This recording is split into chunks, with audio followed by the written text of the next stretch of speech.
화환경이 여러분들과 함께 경회가 열려서 대중이 열심히 같이 정진을 했고 이제 회양만을 남겨두고 있습니다. 화환경의 세계는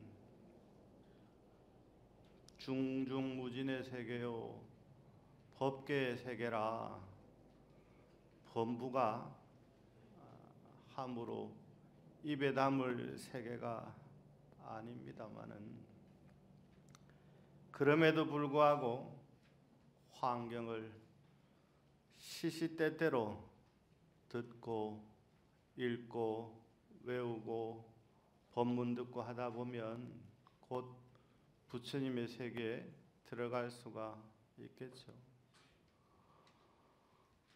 제가 맡은 대목이 이제 입법계품에서 선지식을 찾아가는 과정 중에 비목구사부터 시작이 됩니다마는 화환경은 지도가 있어야 내가 화환경에 어디쯤 오고 있는가, 화환경에 어디쯤 듣고 있는가, 화환경에 어디쯤을 실천하고 있는가 하는 걸 알 수가 있습니다. 그래서 오래전에 화환경을 오래도록 수행하신 어른들께서 화환경을 설명을 하실 때 오주인과라고 말씀을 하십니다. 오주인과, 다섯 오자에 두루할 주자, 그다음에 인연인자에 결과가자. 화환경은 인과법을 이야기를 하는데 다섯 종류의 인과를 이야기를 한다. 달리 이야기하면 인과의 법문을 5번을 나누어서 하고 계신다. 이런 말씀이죠. 첫 번째는 소신인과라고 해서 우리가 믿어야 할 것, 의지해야 될 것, 이런 것들에 대한 말씀을 주로 하신다. 그게 초반부에 해당하는 말씀이시고, 두 번째 또 인과에 대해서 말씀을 하시는데 그때는 차별된 인과에 대해서 말씀을 하신다. 그래서 수많은 질문을 하고 수많은 답을 하는 이유가 거기에 있는 거예요. 인과가 차별되어 있다. 차별된 인과다. 차별된 인과라고 하면 선뜻 이해하기가 어렵습니다만 우리가 중생이라는 이름으로 태어나기는 똑같이 태어났지만 각각 공부의 수준이 다르고 복덕의 수준이 다 다르잖아요. 그렇죠? 인과가 차별되지 않습니까? 그 차별된 인과에 대한 말씀을 하는 것이 두 번째 인과인 차별 인과에 대해서 말씀하시는 거. 그 다음에 세 번째가 평등 인과라. 잘 들으셔야 됩니다. 소신 인과를 지나서 차별 인과를 지나게 되면 차별이 끝나게 되면 무차별의 세계가 펼쳐집니다. 그래서 평등 인과에 대해서 말씀을 하시는 거예요. 중생으로 태어났지만 차별된 인과법으로 살아가지만 결국은 다시 평등한 중생이라는 뜻에서 평등 인과에 대해서 말씀을 하시고, 네 번째는 성행인과라. 여기에서는 이제 실천이 굉장히 중요해집니다. 다 소원하는 바대로 이루어지려면 중요한 것은 소원이 이루어질 때까지 하면 되거든요. 하다가 멈추니까 소원이 안 이루어지는 거지, 될 때까지 하면 실패할 일이 있습니까? 없습니까?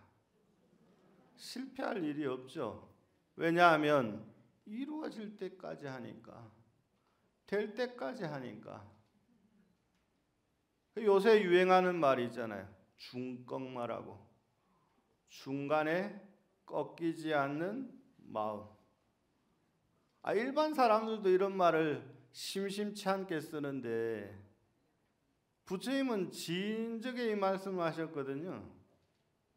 그래서 선용기심하라. 그 마음을 잘 써라. 무피염심하라.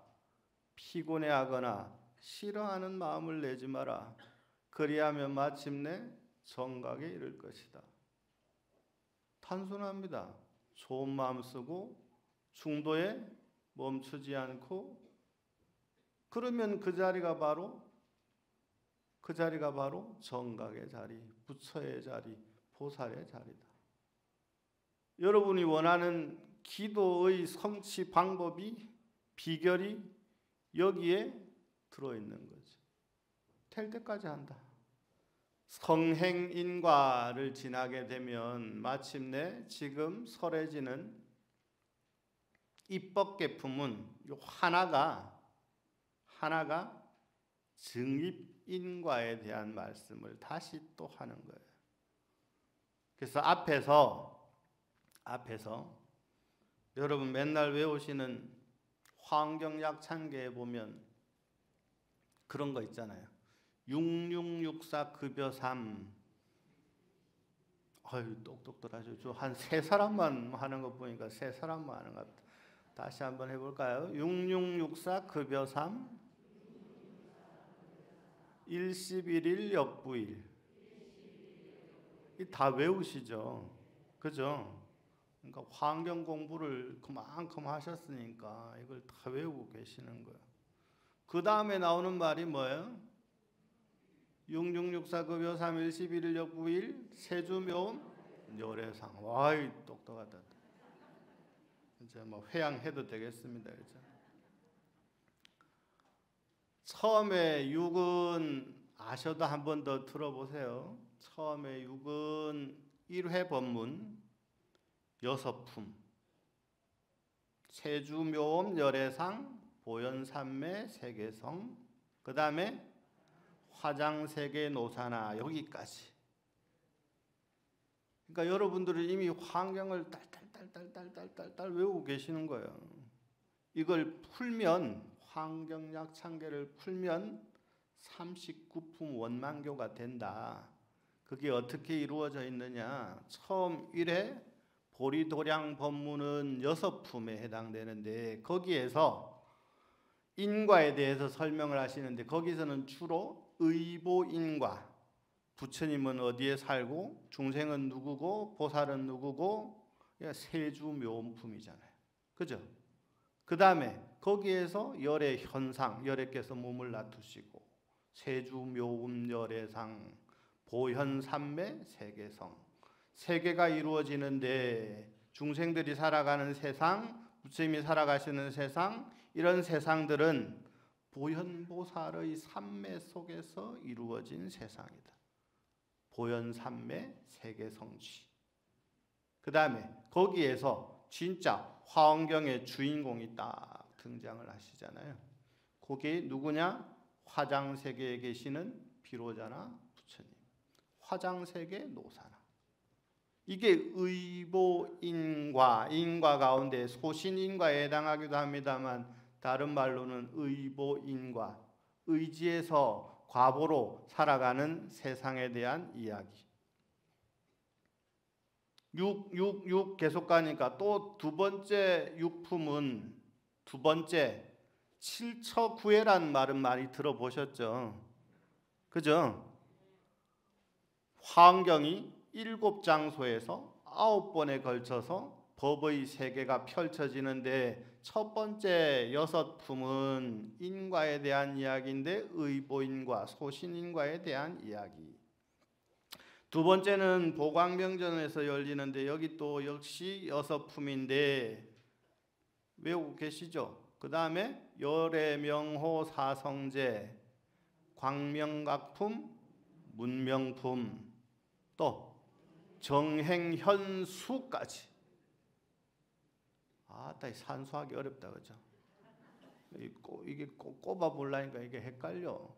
스님들이 너무 엑기스로 뽑아놔가지고 좋은 거는 알려주고 싶은데 이 길면 힘들어 하니까 짧게 무슨 주문처럼 우리 다란이처럼 짧게 만들어 놓으셨는데 엑기스만 쪽쪽 뽑아서 만들어 놓으시니까 먹기는 먹는데 이걸 풀면 얼마나 좋은 것인지를 모르고 풀 줄을 모르니까 6664 급여 3 그랬으니까 두 번째 여섯품은 믿음에 관한 이야기.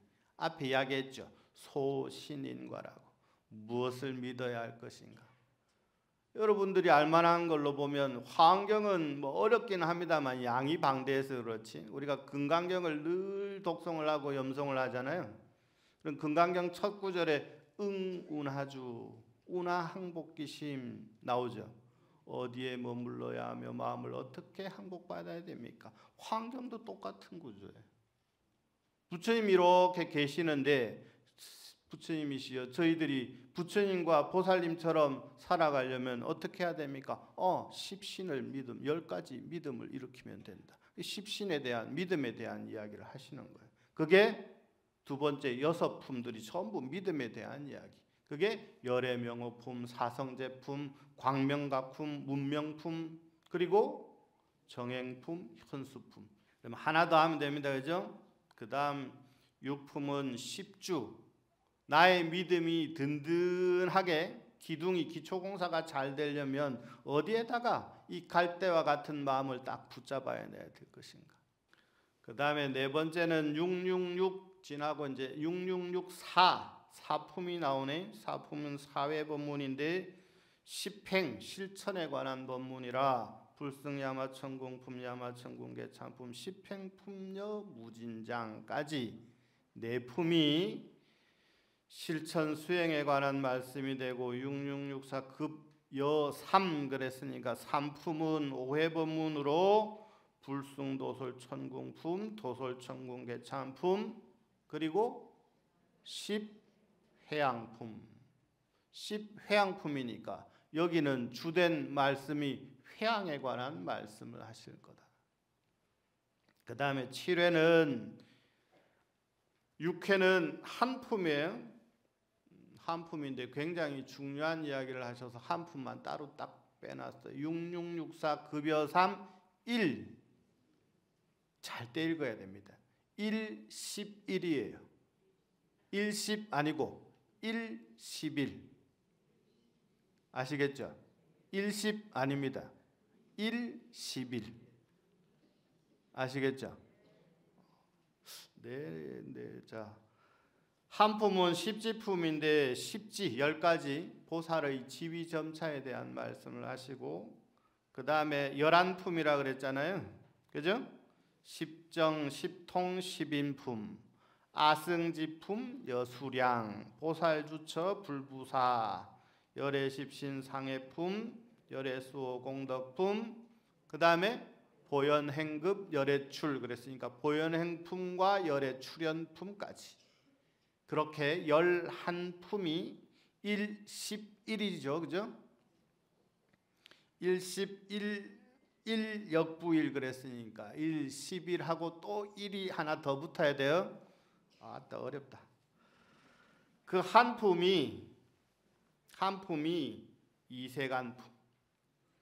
이세간품은 보현행원에 대한 말씀을 하시고 그 다음에 마지막 역부 1에 해당되는 품이 바로 입법계품. 여기는 법계에 든 이야기를 하는 거거든요. 법계에 든다는 건 뭘까? 뭐가 법계에 드는 걸까? 여러분 이제 입법계에 이미 들어오셨어요. 그죠? 이세간을 해서 입법계를 하셨는데 이세간 입법계를 바탕으로 해서 만들어진 절이 있어요. 어느 절일까요? 통도사. 통바보들만 있어가지고 통도사밖에 모르는 바보들만 여기 앉아가지고 통바보들만 여기 앉아있네.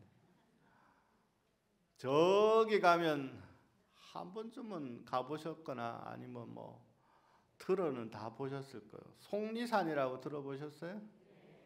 거기에 뭔 절이 있어요? 법주사. 속리가 다른 말이 이세간이에요. 속리잖아요. 속리. 그죠?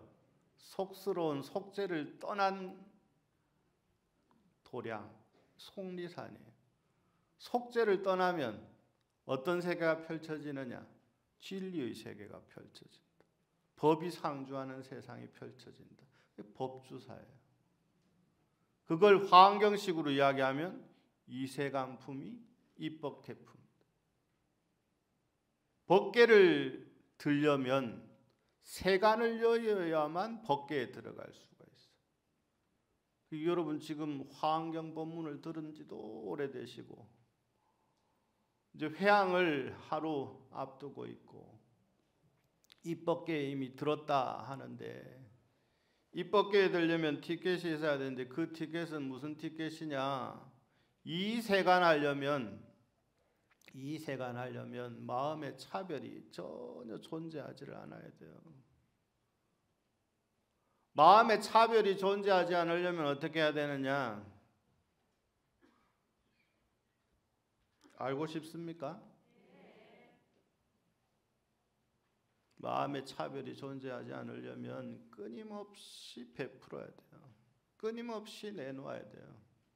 그래서 십지에 들어가는 조건으로 뭘 내세우고 있습니까? 십회향을 내세우고 있잖아요. 십회향 공부에서는 주다 내가 제일 아끼고 내가 가장 사랑하는 나의 이 목숨까지도 다 버리는 거예요. 그 회향의 주된 이유가 그겁니다. 십지에 들어가려면 끊임없이 비워야 되는데 비움의 실천으로 가장 좋은 게 뭐냐? 그게 보시공덕이란 말이에요. 그러니까 화엄경문을 생각을 딱 해보면 십회향에서는 정말 달라는 대로 다 주거든요. 저걸 어떻게 줄까 하는 것까지 다 주십니다. 주어야 되는 이유는 뭐냐? 줘야만 다른 게 들어오거든. 가지고 있으면 손에 뭘 잔뜩 쥐고 있으면서 다른 걸 지려고 하면 질 수 있습니까? 없습니까? 학교 때 한 번쯤은 다 배우잖아요. 다리를 건너던 강아지가 물에 뭘 하나 물고 다리를 건너다가 물을 이렇게 보니까 물에 큰 뼈다귀가 하나 입에 물려 있거든. 그래서 어떻게 해요? 그거 물려고 하다가 어떻게? 가지고 있는 걸 놓치잖아요.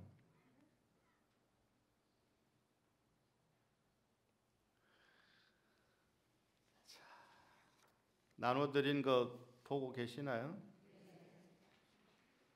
여러분들 덕택에 저도 오랜만에 화엄경을 친견하게 되고 며칠이라도 화엄경을 이렇게 살펴보면서 정말 좋은 경전이다. 제가 화엄경을 참으로 좋아하고 공양한 세월이 오래입니다마는 보면 볼수록 참 좋은 경전이다. 제가 읽을 테니까 여러분들은 눈으로 보시면 됩니다. 화엄경의 위대한 스승들과 선제동자라는 대목입니다. 이건 저의 말이 아니고 오래전에 화엄보살로 칭송을 받았던 큰 스님들께서 오래전에 화엄경을 공부하시면서 정리를 해놓으신 거예요. 그걸 다시 제가 현대의 말로 맞게끔 정리를 한 겁니다. 이 경에서 설명하는 바는 비로자나 불의 법신으로 본체를 삼고 문수의 미묘한 지혜로 작용을 삼는다. 잘 보셔야 돼요. 피로자나불의 법신분을 본체로. 우리는 모두 부처라고 불리우는데 부처라고 불리우는 이유 자체가 화엄경에서는 우리가 전부 피로자나의 법신으로부터 펼쳐진 차별된 모습에 불과하다. 그러니 피로자나 법신불의 본체를 찾아가는 여정이 화엄경의 여정이에요. 근데 중요한 것은 피로자나 불의 본체를 찾아보려면, 알아보려면 굉장히 좋은 기계가 있어야 돼요. 여러분, 몸에 병이 있을 때는 무슨 사진을 찍잖아요. 그죠? 뼈가 부러졌는가 잘 보려면은 어디에 뭔 사진을 찍어야 됩니까? 엑스레이 찍어야 되잖아요. 그죠? 그 다음에 이 머릿속에 뭐 아니면 뱃속에 뭐가 있는가 치면은 뭐 MRI인가 뭐 이런 거 찍어야 되죠. 그죠? 그러면 이 법신을 바라보려면 어떤 기계를 써야 될까요? 아주 오래된 거울들이 있어요. 그걸 대원경이라 하기도 하고 수많은 거울의 이름으로 불려지잖아요. 거울이 다른 말로 하면 요즘으로 치면 엑스레이 기계, MRI 기계예요. 그거는 육체적인 문제가 있는 걸 찍어내는 거지, 그 기계에 아무리 넣어봐도 이 마음의 어떤 부분이 잘못돼 가지고 중생으로 살아가는지, 어떤 부분에 부처가 들어있는지 이건 안 나온단 말이에요. 그걸 나오게 하려면 어떻게 해야 되느냐? 부처님 가르침을 공부해야 되고 그 중에서도 화엄경 공부를 해야 된다. 그래서 누가 필요하느냐? 문수보살이 필요하다. 그래서 피로자나불의 법신으로 본체를 삼고 문수보살의 미묘한 지혜로 작용을 삼는다.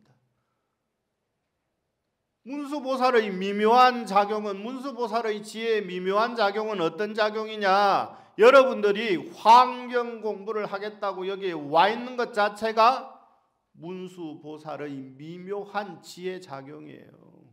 선근공덕이 여러분들이 출중하시기 때문에 다른 데 돌아다니지 않고, 이때 화엄살림이니까 부처님 공부해야 되니까 화엄경 공부할 거라고 여기에 온 그것이 바로 문수보살의 미묘한 지혜의 작용입니다.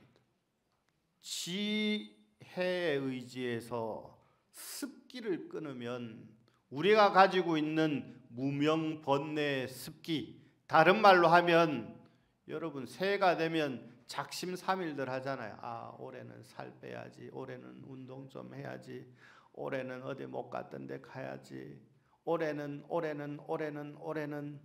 뭐 치부책에 써놓은 것 좀 있습니까?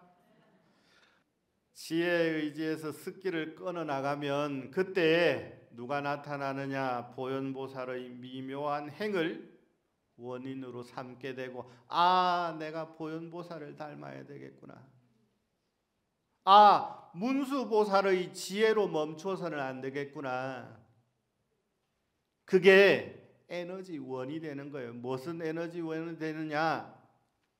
실제로 서양에서 사람들을 대상으로 이렇게 몇 개의 그룹으로 나눠서 조사를 해보니까 한 그룹은 자기 자신을 위해서 사는 사람, 때 되면 요 바르고 마사지하러 댕기고 운동하러 댕기면서 자기 좋은 거 취미생활 하는 사람, 또 한 부류는 자기 자신을 위하기도 하지만 남을 위해서 그래도 시간을 좀 내서 봉사라도 하고 뭔가를 하는 사람, 이 두 부류로 나누어서 오래도록 관찰을 해보니까 암세포하고 이렇게 막 줄어드는 세포가 생겨나는데 어느 그룹에서 많이 생겨났느냐? 여러분 생각하기에는 지를 위해서 이렇게 막 애지중지하면서 사는 사람이 훨씬 나을 것 같잖아요. 근데 그렇게 살아가는 사람보다 훨씬 더 많은 이로운 세포가, 이로운 성분들이 막 뿜어져 나오는 사람이 남을 위해서 살아가는 사람, 남을 위해서 봉사하는 사람. 우리 통로사 마산포교당 정법사는 앞에 선대 스님께서 훌륭한 공간을 마련해 주셔서 보현의 집이라고 하는 무료 급식을 운영을 합니다. 거기에 보면 정말 시간 내서 봉사하는 불자들이 참 많아요. 근데 봉사라고는 생전 안 해본 젊은 친구들을 제가 꼬드겨 가지고 야, 봉사 한번 해봐라. 굉장히 좋다. 해봤더니 뭔가 모를 뿌듯한 마음이 생기더래. 그냥 공양 덜어드리고 설거지 한 게 다인데 자기가 뭔가를 한 것 같은 이런 뿌듯한 마음이 여기서 싹 샘솟더래요. 그게 여러분 문수보살의 지혜로만 완성되는 것이 아니라 문수보살의 지혜는 반드시 보현보살의 행이 합쳐질 때 그때 비로소 효과를 발휘하기 시작합니다. 그러니까 여기에 중요한 분이 나오는 거예요. 비로자나불의 법신불로 본체를 삼고 문수보살의 지혜로 우리의 습기를 닦아 나아가는데 닦아 나가기만 해서는 안 된단 말이오. 닦아가기만 해서는 안 되고 내가 이렇게 바보 같은 행동을 해왔구나 알아차리는 순간 고맙습니다. 존경합니다. 사랑합니다. 나를 위한 것도 좋지만 누군가를 위해서 따뜻한 말 한마디. 그러니까 맨날 입으로는 부드러운 말 한마디, 미묘한 뭐시기요, 뭐 어쩌고 저쩌고 해놓고 돌아서자마자 성질을 팍 하게 내면 여러분들뿐만 아니라 저 자신도 그렇더라고요. 저 자신도. 그래서 제가 부드러워지려고 노력을 굉장히 많이 합니다. 도 닦는데 지금 도움은 되지 못할 망정 뭐 도 닦는 게 대단한 거라고.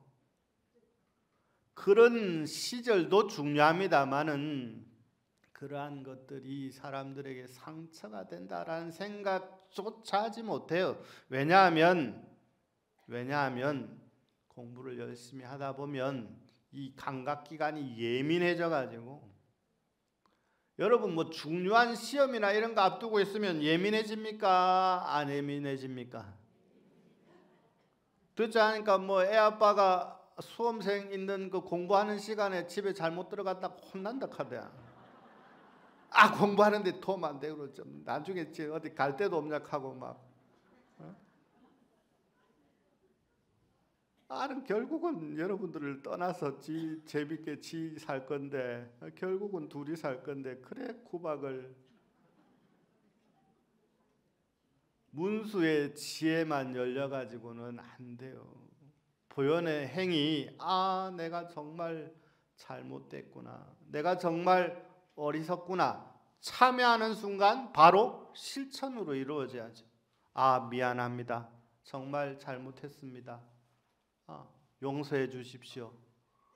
이거는 마음이 큰 사람이 할 수 있는 거예요. 비굴한 사람이 할 수 있는 게 아니에요. 마음이 작은 사람이 할 수 있는 게 아니에요. 마음이 커져야만 그러면 잘못했다 하는데 사과하는데 다툼이 생긴다 하더라도 적어지겠죠. 맞습니까? 적어져야 되고 문수의 지혜로 습기를 닦아 나가면 보현의 실천이 반드시 바탕이 돼야 된다. 그러니까 여기에서 보현이 행을 발휘한 것은 원인을 보이기 위한 까닭이다. 또 십신이로부터 시작하여 오해 수행을 마치고 미륵보살의 일탄지경의 선제동자가 명 이상의 스승을 만났던 걸 찰나지간에 잃어버렸거든. 여기에 선제동자는 그동안에 만났던 수많은 이들과 수많은 가르침을 단박에 잊어버리고 본래의 자리로 돌아갔다. 그래서 문수보살, 여러 보살님들이 중요하지만 환경에서는 비로자나 부처님, 문수보살님, 보현보살님, 그리고 미륵보살님, 미륵부처님 굉장히 중요하다. 그런 뜻에서 이런 말씀들을 쭉 드렸고, 끝에 보면 선제동자 이름의 뜻 환경 경문 중에서 이렇게 되어 있잖아요. 선제동자가 환경 경문에 왜 선제라는 이름을 지었는가, 이름을 듣게 되었는가, 합장하시고 들어보십시오.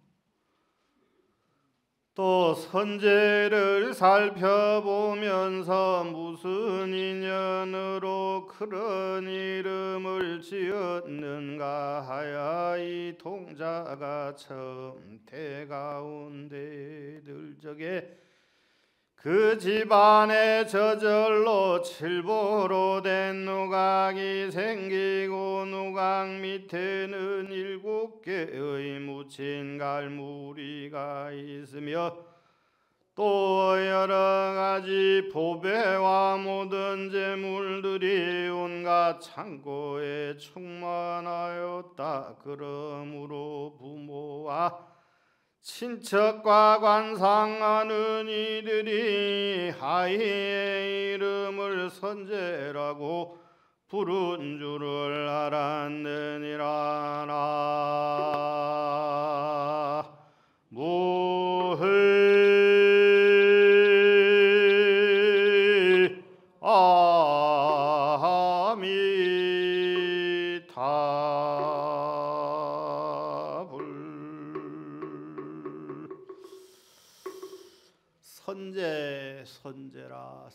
선제라 선남자야. 훌륭하고 훌륭하다. 좋은 마음을 낸 사람들이여. 선제는 선할 선자에 재물제자를 써서 선제라고 하는데, 왜 선제라고 했느냐? 선제는 집안 자체가 어마무시한 집안의 자제였기 때문에 선제라고 했다. 요즘으로 치면 뭐 삼성가의 아들 정도, 삼성가의 아들 정도 되겠죠. 아니 뭐 전 세계로 치면 그 테슬라 회장의 집안 정도는 돼야 되겠네요. 세계 1위는 지금 전기 자동차 많이 만들어내는 테슬라라고 하는 회사, 그 대표가 세계에서 제일 부자거든요. 선제라는 이름의 비밀은 선제라고 했으니까 재물이 많은 집안에 태어나서 선제라고 했다. 그런데 저는 다르게 생각을 합니다. 선자에 초점을 맞춰서 여기에 선한 마음이 있는데 그 선한 마음이 환경식으로 풀어야 되죠. 선한 마음이 착한 마음이라고 봐서는 안 돼요. 오직 똘똘 뭉쳐져 있는 재산이 있는데 어떤 재산이 있느냐? 법에 대한 좋은 마음, 법에 대한 훌륭한 마음. 제가 중간에 말씀드린 어떤 마음? 선용기심. 그러면 한 글자 한 글자 앞뒤만 떼면 선심이잖아요. 그죠? 선심을 환경의 선제가 하는 역할에 초점을 맞춰보면 오직 진리를 구하고자 하는 마음으로 똘똘 뭉쳐져 있는 사람. 근데 그 마음이 이 가르침을 배워가지고 다른 것에 써먹으려고 하는 마음이 손만큼도 없고 오직 부처님의 가르침을 알고자 하는 마음으로 똘똘 뭉쳐져 있는 순수한 마음의 결정체, 그러니까 동자를 붙이는 거예요.